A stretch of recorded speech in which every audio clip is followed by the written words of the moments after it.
and Public Safety Escrow for RSA. At 10:45 for the next hour, 11:45, we'll review some agency funding issues, then do a wrap up, take a break before we start pre-council meeting at 1:30.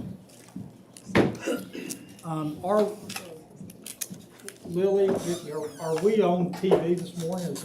We are. So we're broadcasting now. Okay, let's call the work session into order. Most people watch it. You're right. Apparently some of council's watching. Chief Rice, are you going to brief the police department? I will. Cool.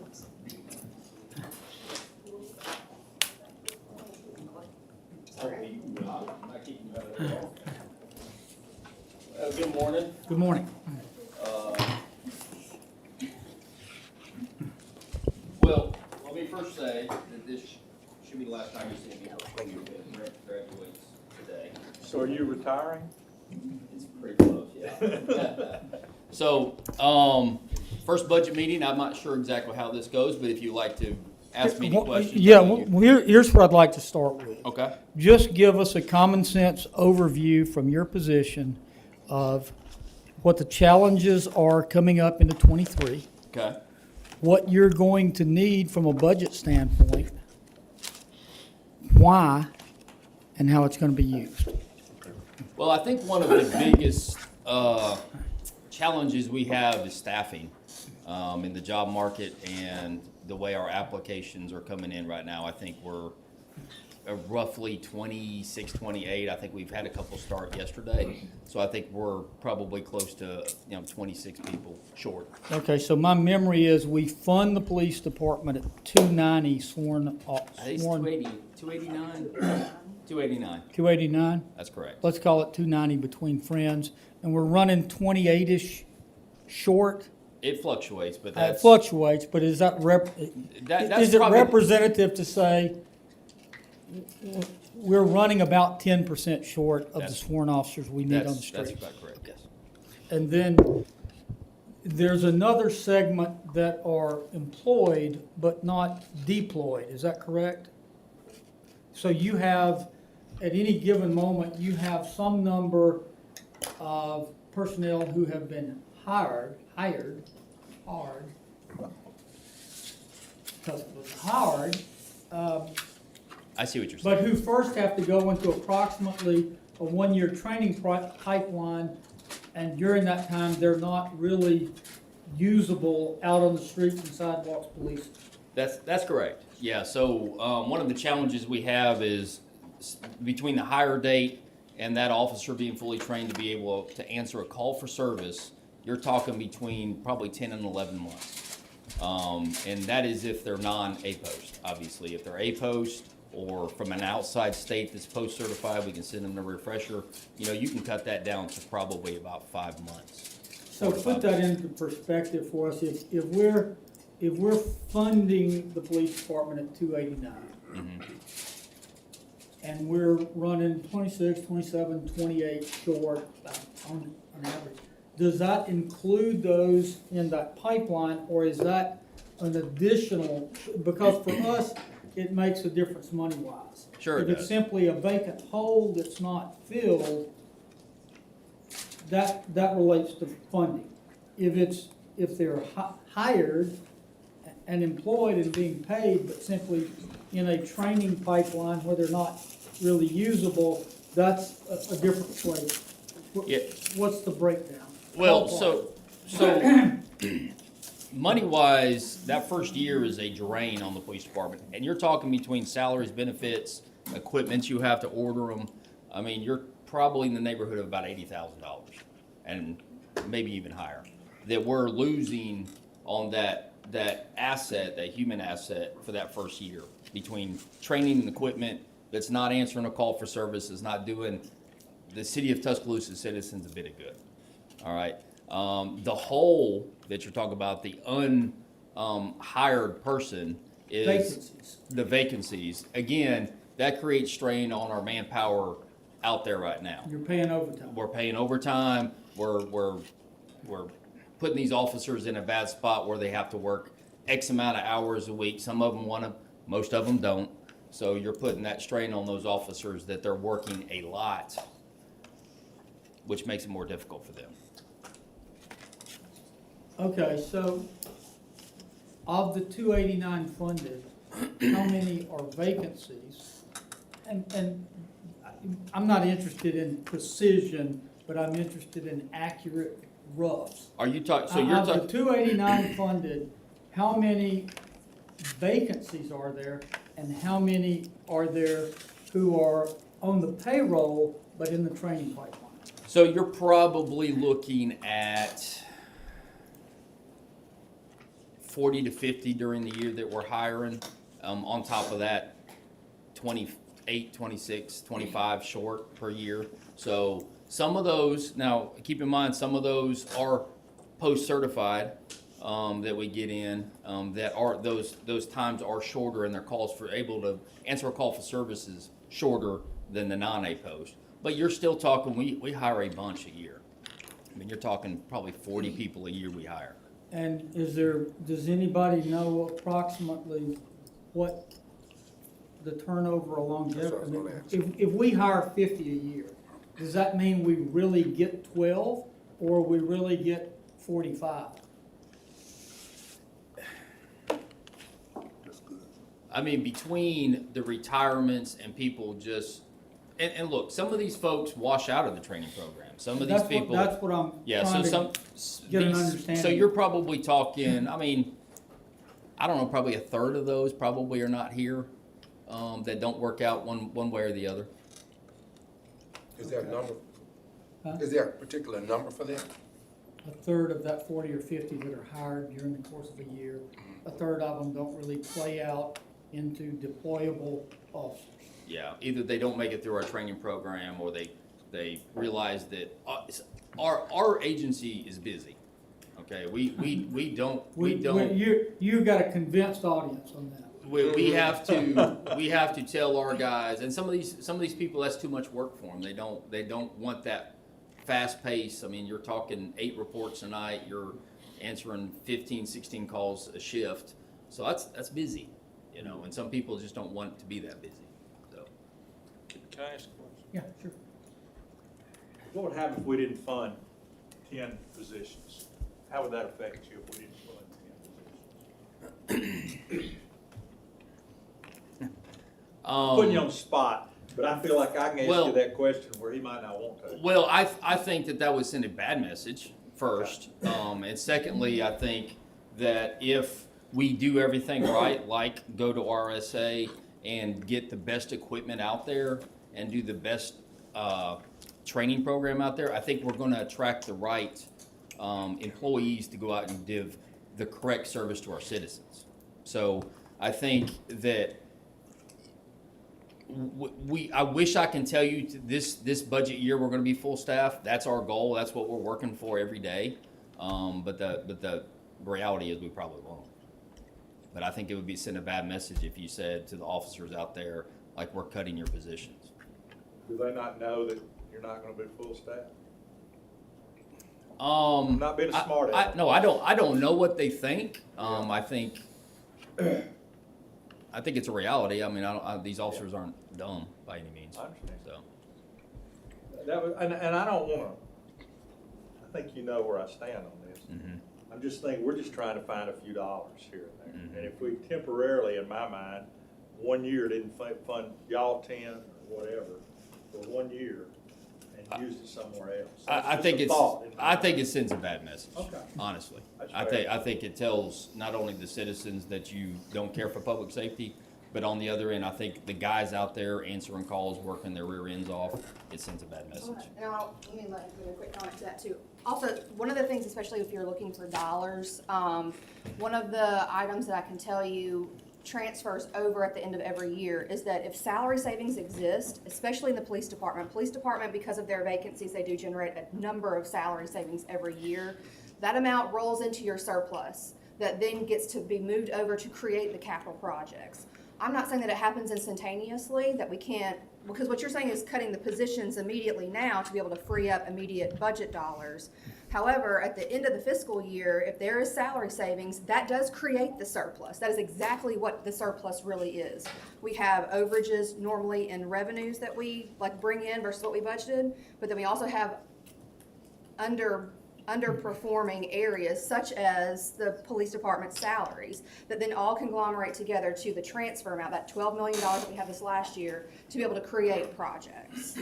So, and one of the hesitations that I will say to, if you want to cut positions now, Well, wait a minute, It's Ms. really Standards, hard. I don't think Mr. Fail is no, I'm is just trying to, pursuing cutting positions. I'm just okay? trying to play out Now, the I- scenario. But hang on one second.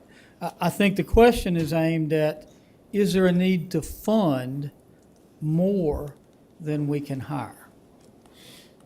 That's the question, because we put $32.5 million in the salaries and benefits on the police force. And then we add another 3.4 million in overtime. So it's a huge, 38-ish? That's a huge portion. And Chief, there ain't no bigger fans of the Tuscaloosa Police Department than the people sitting at this table. I mutter a silent prayer when y'all drive through my district because I appreciate it. All we're trying to do now is get our handle on at the oversight level, the big 50,000-foot level where we belong, as to what's necessary to fund the right size force.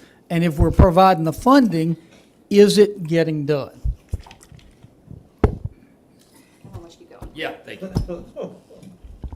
And I appreciate the overview. I mean, I do, and I think that's important in y'all's position.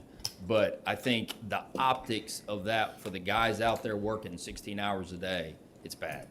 I think it sends a bad message to them saying, we're gonna cut positions. They're not gonna know the nuances that y'all are. What if, and Ms. Standridge, I appreciate your reinforcing that point with us, that if we fund more that can be hired, it just feeds back into the surplus system, okay? Got that. But, and I very definitely hear your bad optics.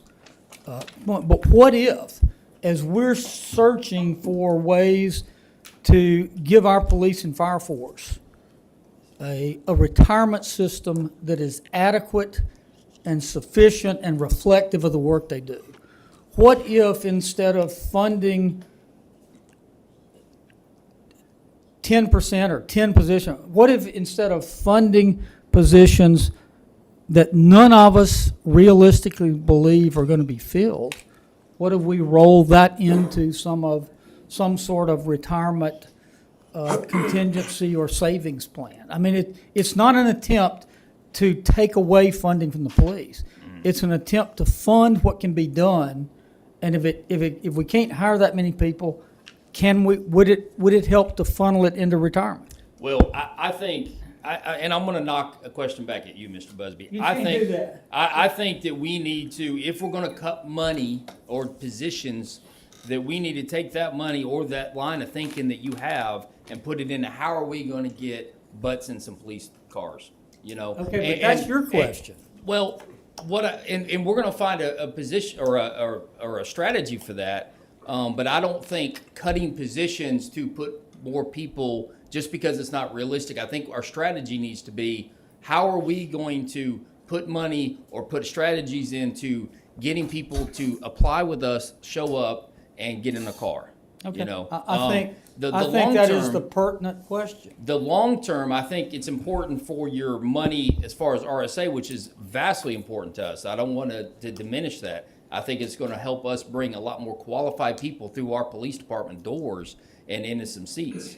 But that is a long-term goal. And you asked me what our immediate goal is, and I'm telling you, that is our immediate goal, is how are we going to be able to have people go to Tuscaloosa or join TuscaloosaPD.com, apply, and show up at our testing sites. Okay, so how are we How are we what?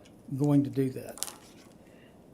RSA long-term, I think short-term, we need to come up with some different strategies because obviously what we're doing is not working, and we're working on that on a daily basis. I'm striving every day to get our numbers up.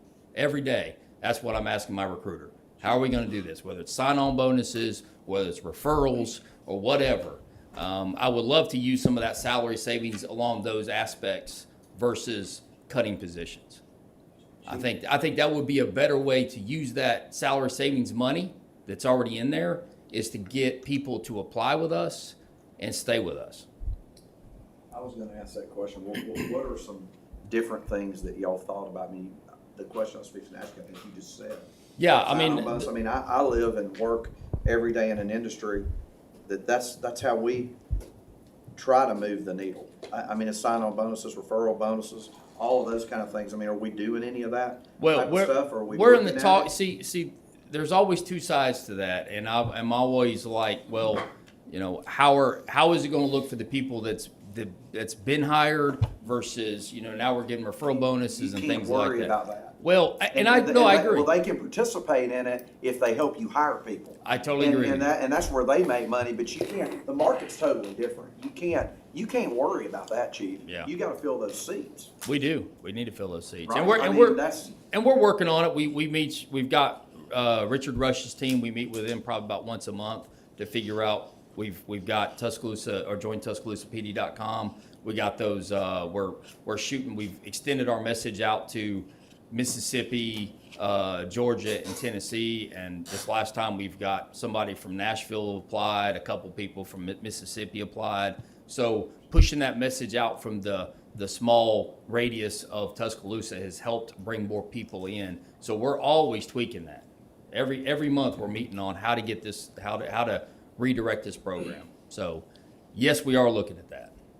I don't know how we're going to implement it or what it's going to look like. And you need to, I mean, if you do implement it, I guess from my standpoint, you do it over a time period of a commitment. Oh yeah, 100%. Where you get a little bit of it, because I'm trying to think how our bonuses work. Maybe it's a $5,000 sign-on bonus over a year. You get maybe $1,500 the first paycheck, or $1,000 or something. And then there's 90 days, 60 days, you know, that type of. Yeah, we talked stuff. about it. You gotta be there. You gotta be there to get it. Right. Too, and you gotta be working, and you know, I think that. Our FTO program is really tough, and if you get $1 from us, it's going to have to be after you have completed all of that. What is before. FTO? Field training officer, sorry. Our recruit program. Chief, I've seen where one department in Florida was going to New York City and has hired a number of officers. You know that. Mm-hmm. You know that. Mm-hmm. But one thing I don't want y'all to do, please don't lower your standards. No. I mean, we could have, and I we know you probably could. we could fill I know you holes could. with that, but we're Yeah. not going to. I know. 100%. We'd rather go short. Okay. Yeah, go ahead. Chief, thank you so much for talking about how we are expanding with, like, using Richard Rush's team and, you know, trying to market it. On an average, what are perhaps our numbers from the other hits that we get? Do you know? Oh, you talk about are you talking about from hits from where? From people, you're saying that we've expanded trying to recruit. Mm-hmm.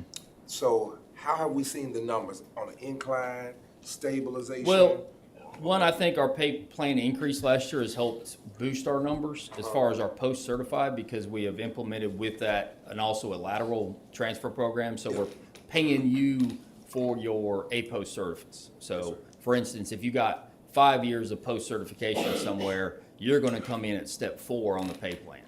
So we're trying to recruit people. One, if you get somebody with 5 to 10 years experience, guess what you got? You got somebody that's, you know, been through the rookie phase, been through the mistake phase, because everybody does that when they're new to a job, and probably somebody that has some good skill set and working knowledge to be a good police officer out there in the street. So we're trying to appeal to somebody that has got some little veteran in them and got some experience and bring them in.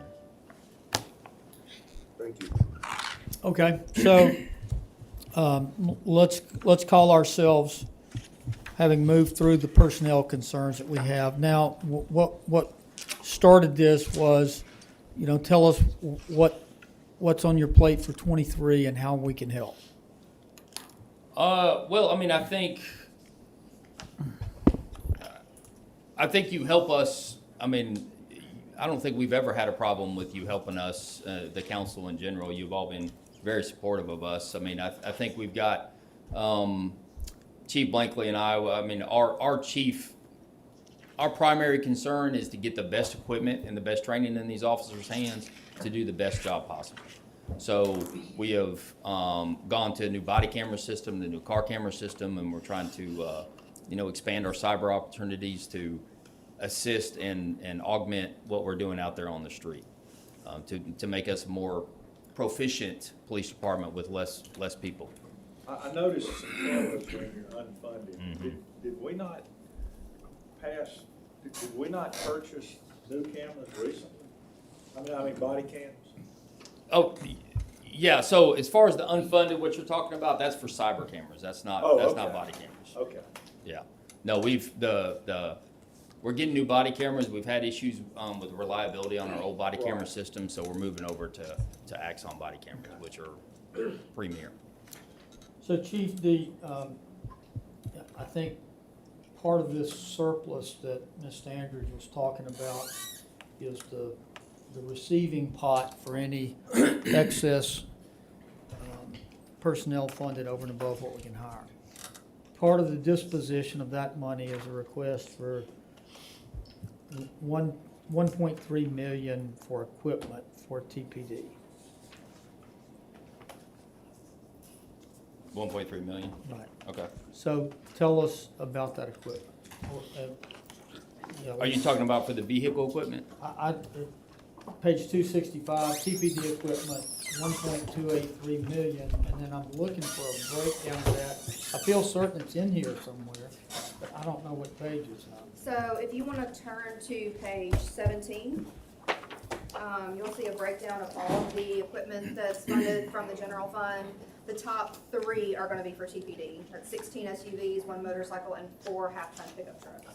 Okay, so Chief, then let's turn the discussion to those. Are you where you can see those? I am, yeah, Got them in front of me. that's right. So 16 SUVs, 1 motorcycle, 4 half-ton trucks.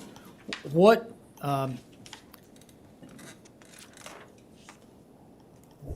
do you have now?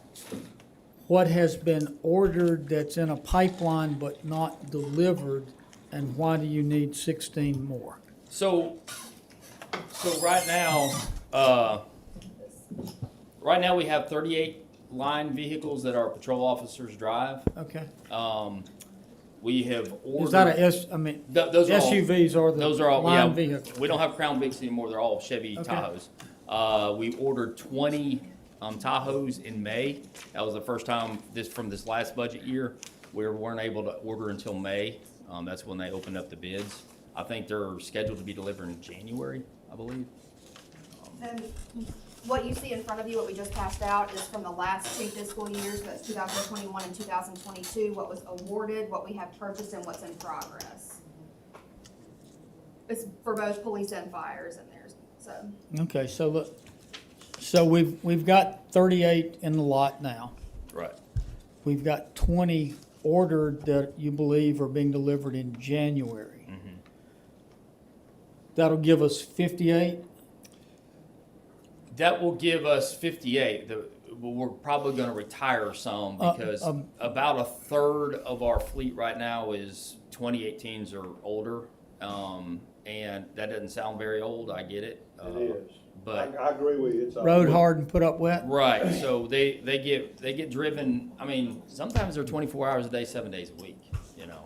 Depending on, and understand that within those 38, there's probably 6 to 8 a month that have some kind of issues that have to be put in the shop for an X amount of days, depending on how bad the issue is. So sometimes, and look, we were about to hit critical phase at the beginning of this year when we weren't able to order those other cars.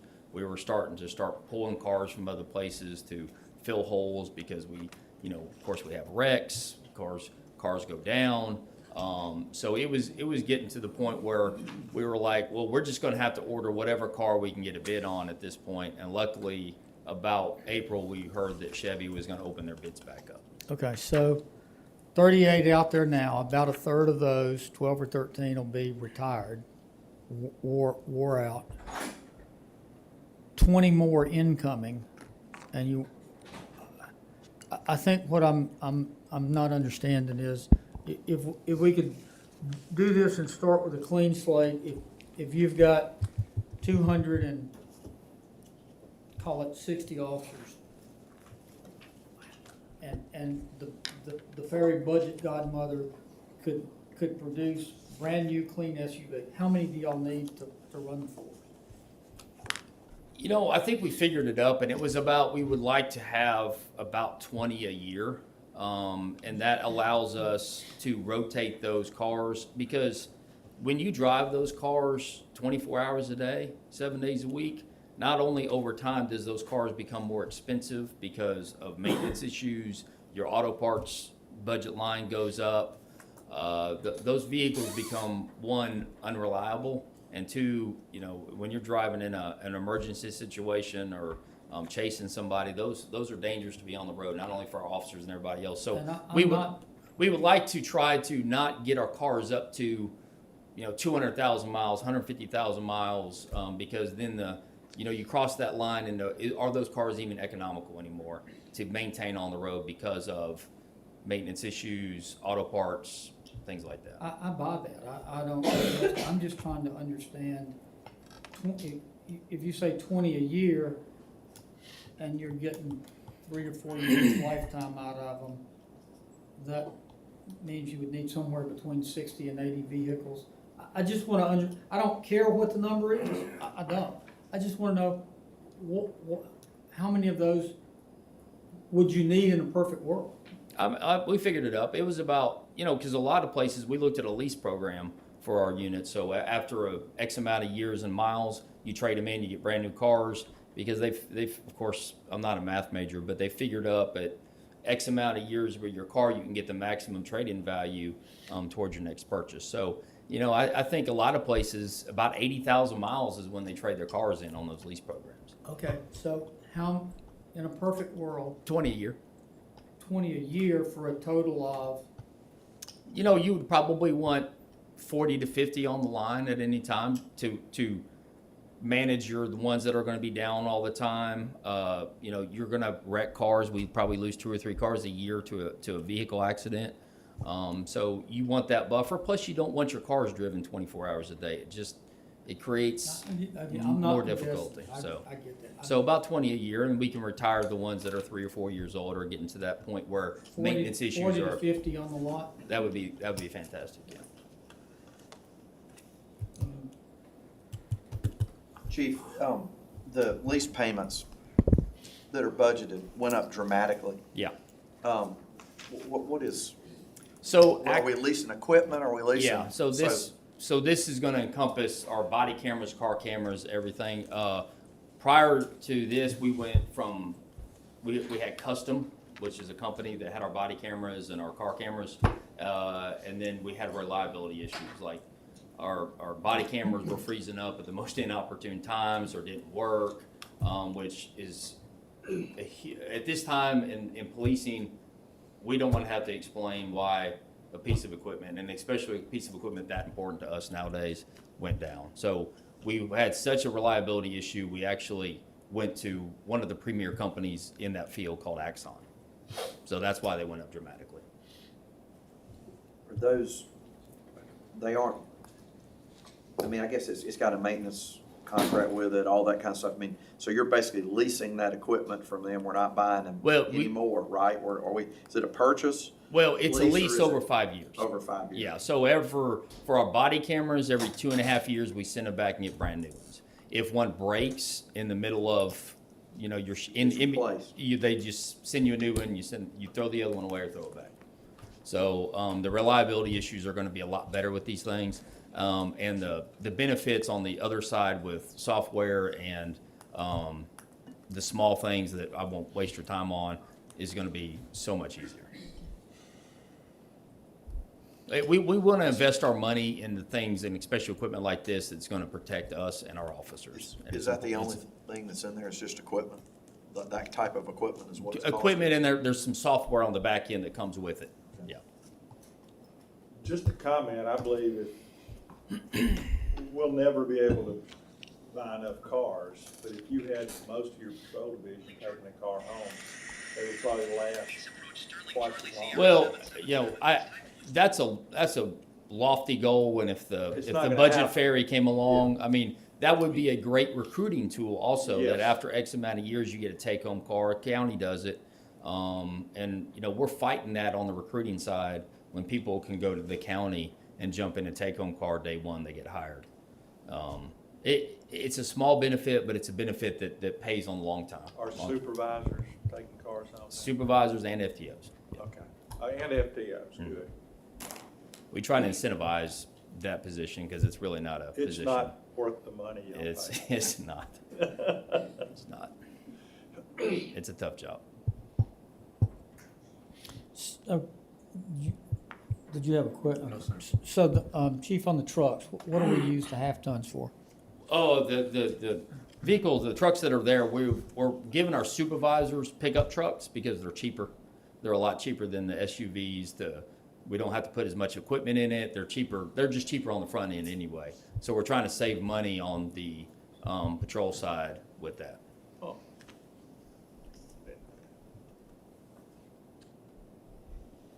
See, we try to save money when we can. Okay, and what size motorcycle fleet do we have? I think well, on the road, technically we have 10. We have backups for trainers, or when we want to put people through courses, or if your motor goes down, we have a few backups. They're older bikes, high miles, but we keep them around for training and that sort of thing. 10? What's that? There's only 10? There's just 10? I think there's 10, and I 10 think on the force plus plus the backups. We probably got 4 of those. Yeah, kind of like helicopters. kind of like helicopters. Don't bring helicopters into this. I thought it'd be more than that. Okay. So you think the 16 on order are coming in January? They're 20, but coming in 20, January. I'm sorry, 20. And it's 16 more you want to add to that, and those would be ordered when? Hopefully, as soon as if there's a bid open, we'll put it in that day, the day the budget's passed. If there's a bid open, what does that mean? Well, so for instance, they shut production down on the Chevy Tahoe line. Okay. And No, I that's didn't why know we couldn't order for so long. That's why it took from October 1 to Okay. May to get a bid in. And I think Chevrolet had to figure out pricing and how much it's going to cost to open the production line back up. And when they opened the bid up is when we were able to apply. So, yeah. Now that it's open, it should be fine. We could probably put a bid in, but they could shut another line down. I don't know. Okay. Any other questions, Sean? Chief, I want to thank you for filling in these last. I appreciate it. Brent owes me a steak for sure. Yeah, he does. Thank you, Chief. All right, sir. Tuscaloosa Fire Department, Chief?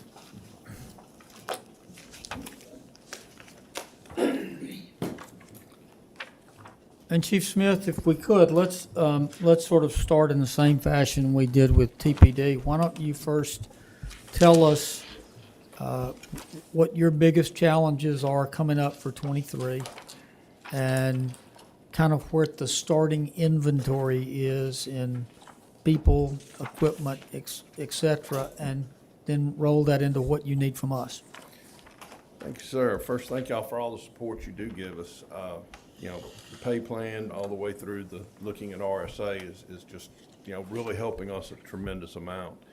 Some of the big things we're looking at, I know I've heard you ask the question, or someone was asking the question, what keeps you up at night? There's so many different things. I don't know if I can list them all here.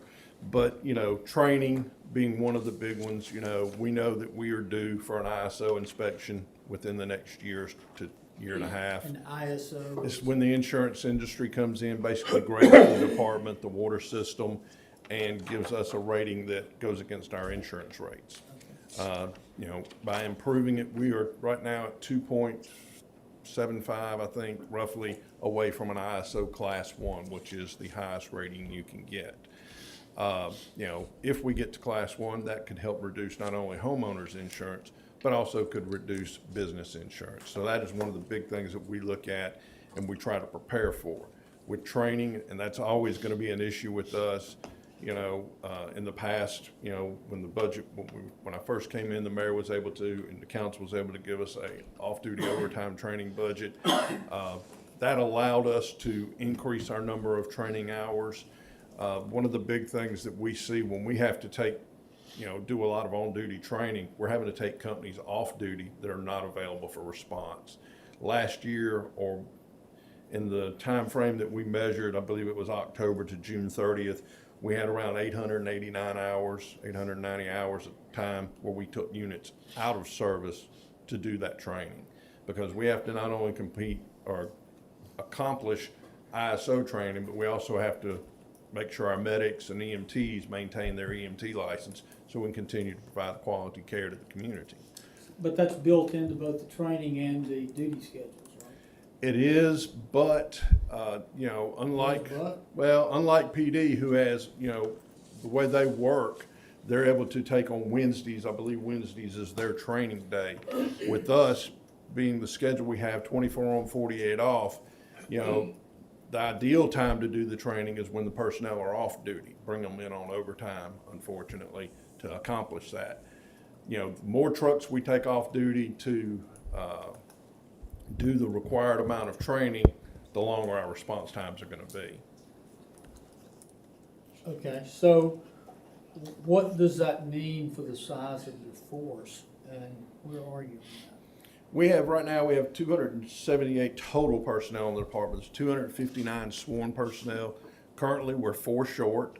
We have tentative offers going out today or this week for those 4 positions.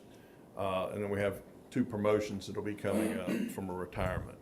Do you realize how few segments of public service or private commerce have a training organization table of 278 and are 4 short? Yes, sir.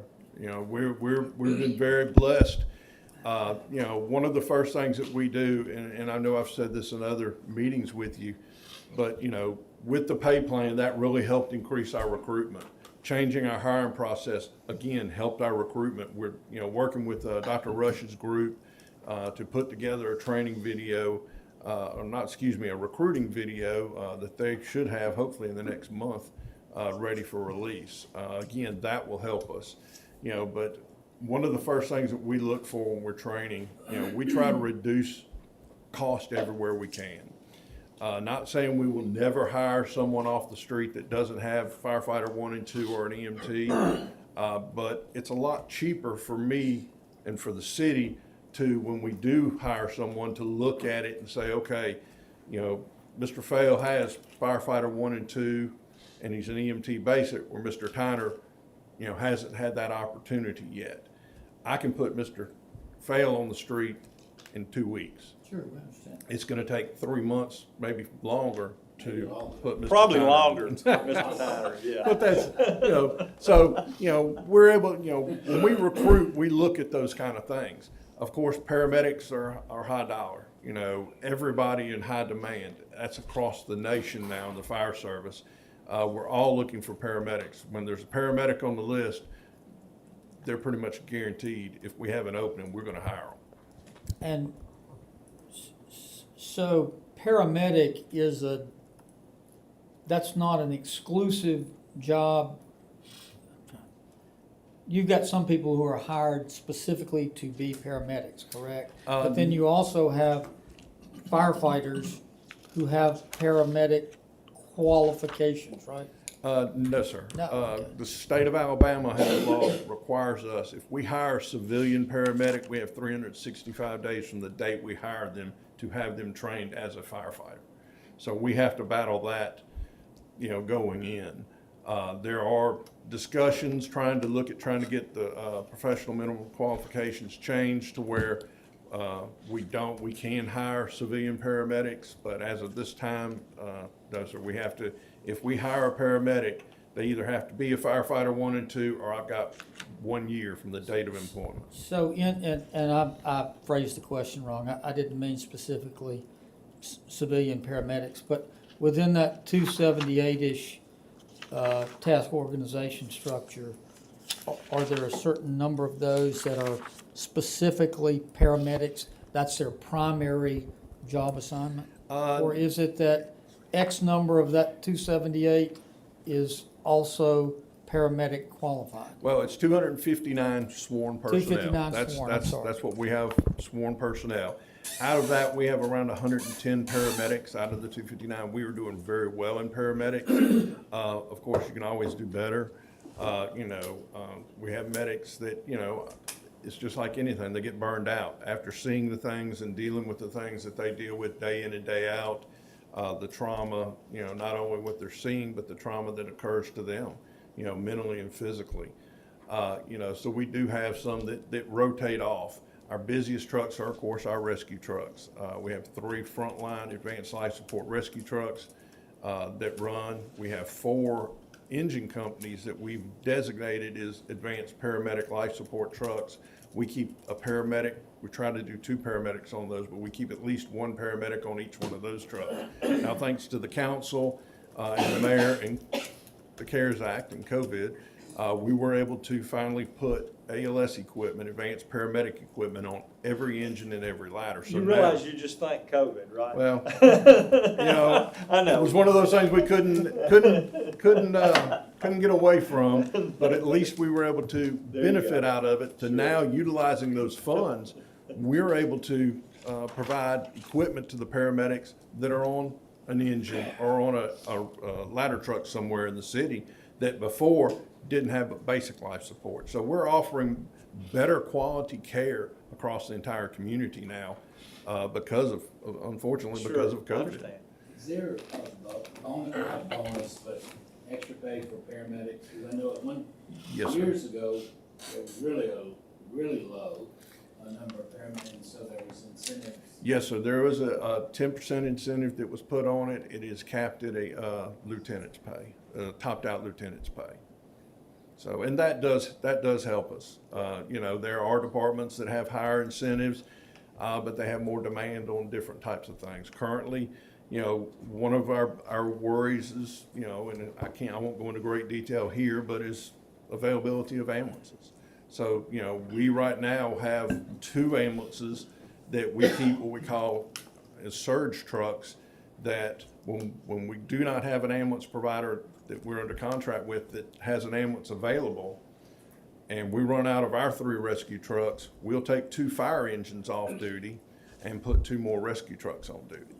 Our motto has always been and continues to be, we're gonna provide the services the community needs at the time they need them. If it's more ambulances, we'll take a fire truck off and put an ambulance on. If it's more engines, then, if we have a large enough incident going on, we won't hesitate to bring additional personnel and call people back to work. So Chief, as I'm looking at it, it seems y'all are requesting a $1.9 million increase over last year for salaries and benefits. Yes, That sir. last year was $27,600,000. Yes, sir. So there's no personnel, are there any personnel increases in there? Or is this just step raises and?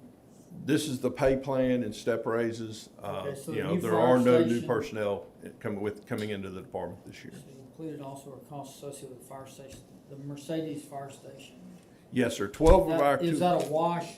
We put the money out, we get it back, or we Yes, get sir. a portion of it? 12 of the 259 are what we call the Mercedes 12. Check. Those are the ones that Mercedes is being charged for approximately roughly $1 million a year. What we do is Chief Williamson tracks very closely our overtime, our regular salaries for the positions that they are paying for, which it equals out to 4 officers, 4 drivers, and 4 firefighters, total of 12 positions. We send that every couple of weeks. We'll send it to London and A&F, and they submit quarterly a bill to Mercedes, who remits payment back to the city. Okay. And if I'm not mistaken, that's then transferred back into to take the position, or it's transferred back into our budget. Is that right, Ms. Daniels? I'm sorry, don't say that one more time. about the Mercedes money. It's The billed out 12 quarterly. that we added there, we Yes, sir. get reimbursed from Mercedes, and does that go back into his salary and benefit bucket? Yes, sir. So his salary and benefits, line items are elevated for those 12 positions for the Mercedes contract. And then we have a direct reimbursement revenue source that then offsets that. So yes, it's elevated and then decreased in kind to net to zero. And we bill Mercedes on a quarterly basis for those. Okay. So Chief, you want us to walk us over to equipment? What are you asking for, if anything?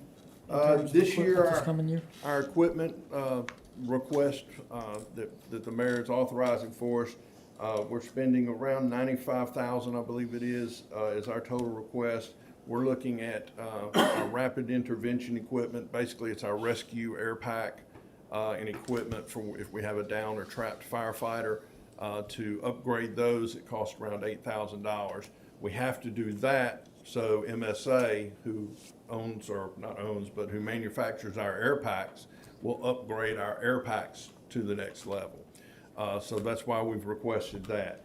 Narcotic safes, new standard from the state coming out in January about types of medications we carry and the security of those medications, along with DEA. We are in the process of applying for our own DEA medical license or drug license. The final thing is various equipment, which was the big bulk of it, $75,000. This is the second round of the dive equipment that PD and fire requested last year. We're in the process of finalizing the round one. This will be round two. We did reduce it by about $65,000. We removed the sonar from it this time. The main reason, again, we know the amount of training it's going to take. That is going to be a very delicate piece of equipment, or it's going to take a lot of training.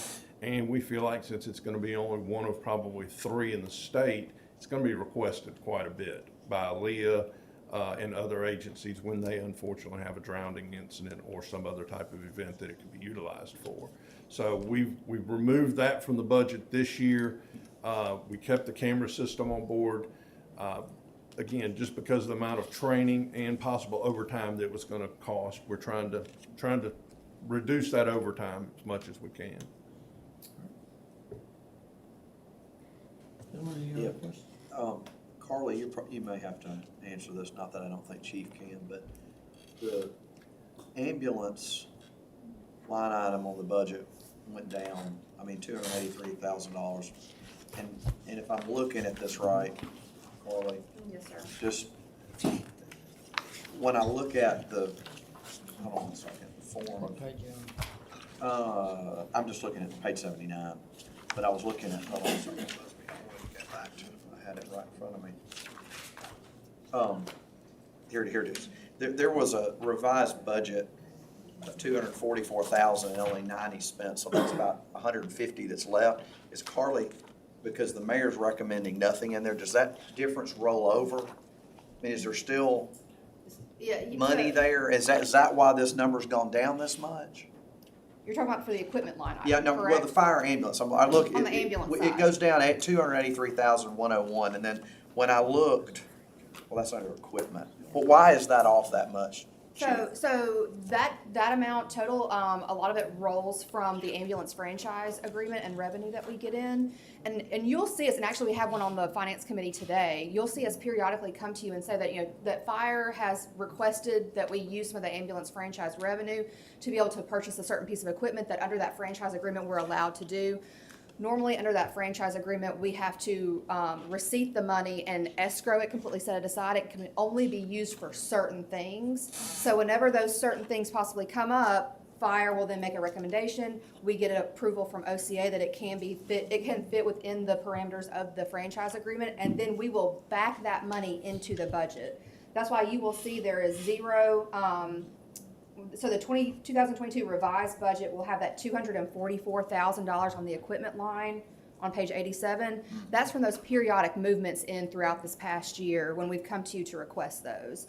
So normally we don't fund anything in that line. It's just when they come and request usage of that escrow It set gets aside. moved in there and then spent from that. Correct.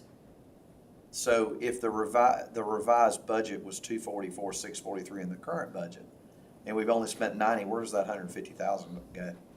They're in progress. To spend. I can almost guarantee you that if I looked it up right now, there will be requisitions or purchase orders that are created in the system that set aside that money. And so they're basically in progress of being purchased. They just we haven't gotten them on site yet, so we haven't had to expend the money yet. But it's obligated. It's obligated, yes, sir. That's all I need to know. Okay, another question, but just, I guess I kind of look for things that kind of stick out to me, but there's $165,000 medical exam and testing are very important. You do that. But why is that, I mean, I see the revised budget last year, what's changed that, Scheduling. scheduling? Yes, sir. Okay. There are a lot of departments around the country now that are utilizing the company LifeScan that we're utilizing. Our first set, we have 135 personnel going through the physical starting November 29th for 3 weeks, and then 3 weeks in February, we will finish out our department. Currently, we have about 79 to 85%, somewhere in that ballpark, of personnel that have volunteered to take the physicals. So, you know, we're in the hopes of having that spent pretty quick. Next year, we've already verbally had discussions with the company. We haven't submitted anything. We're waiting till the budget was passed. They are agreeing to do the increase, because when we first did this, we did this for 247 personnel. Now we're at 259, so we had the increase of 12. So they're gonna do the same physicals next year as this year, excluding some of the heavy metal testing and x-rays. The chief, the that's same really price. good preventative too. I mean, for the Oh, guys, yes, I mean, sir. to know if there's any problems, if there's anything happening with anything, I think that's really good. that Oh, we're yes, doing sir. that. It'll save the Very money, it's good. gonna save the city money Sure. down the road, because, Sure. you know, early prevention or early, you know, diagnosis helps save, you know, lives, but it also helps save funding for the city. I talked to some people that hadn't been going to the doctor, and they're gonna do this, and they were excited about doing this. I think it's a great. Yeah, they turn you inside out, literally. I bet. That's good. Stressful job. It is.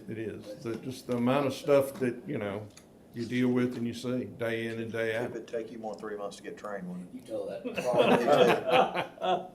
it? The question you Me too, asked don't about feel bad. on the other money, outstanding things, we have 2 vehicles that we ordered, 2 pickup trucks for EMS, a year ago, and we still haven't, we haven't gotten VIN. I think we've received 1 VIN number, hasn't been constructed yet. We're still waiting on 1, so there's no telling how long that will sit like that. What's the grading of your department look like? Ballpark? And given you of those 259 sworn, how many would you lose to retirement? Is it 1 or 10? Well, right now, I can't give you 100%. I don't need a precise, just, is it a small number, medium number, big number? Well, I'll say on the top end, 25% of my department can walk out the door tomorrow or today. And, you know, we have anywhere between 6 to 10, somewhere in that neighborhood, that's a high and low, that will be retiring over the next year to 2 years. You know, a lot of our personnel are hanging on, waiting to see, you know, and praying that we're gonna go to RSA. And, you know, when that occurs, it's gonna be great for the personnel. Will it have some effect on our department? Most definitely. Our department will take a big swing. Right now, we're an older department, a lot of experience and training that we will lose when we retire 25% of the department in the next 5 years. Chief, are those 6 to 10 in the drop plan and have to retire? Yes, sir. We do have occasional, like this year we had, I believe it was 2. One that we did not know was gonna retired, and then we have a couple of resignations here and there.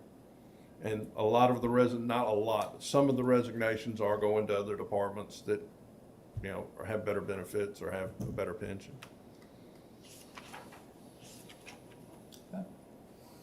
Any other questions, Mr. Wilson, Kip, John? So Yes. Chief, as you talk about your declining